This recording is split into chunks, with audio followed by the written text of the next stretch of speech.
Hello! Welcome back! It's been a while. So, nandito kami sa Vestby outside Oslo. And dito kami nag-Easter ng anak ko na si Daniel sa kapatid ko.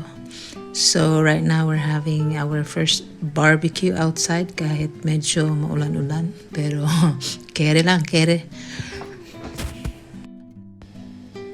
And malapit na kami matapos. Kainan na. It's time to try our first barbecue. Tingnan natin kung masarap.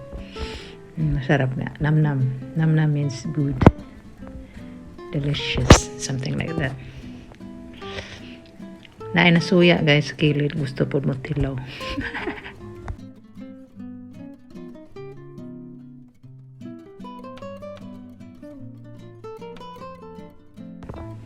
Nagstay pala kami dito for 4 days. And we drove early in the morning at Thursday, 6 a.m.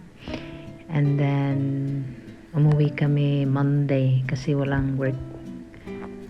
So, ayan.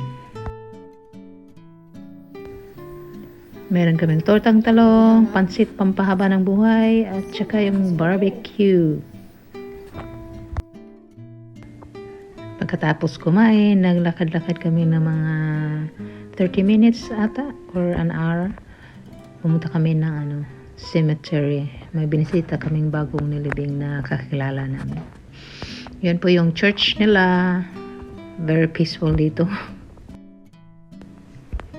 So, nakita namin pala itong malaking kahoy na parang from Harry Potter.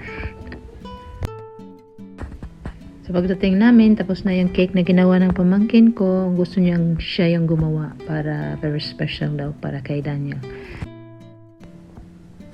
So, 14 na po si Daniel, 31st sa March. Pero, alam nyo guys, denial talaga siya. Kasi ayaw niyang maging 14. Sabi niya, 13 pa lang ako, ano ba?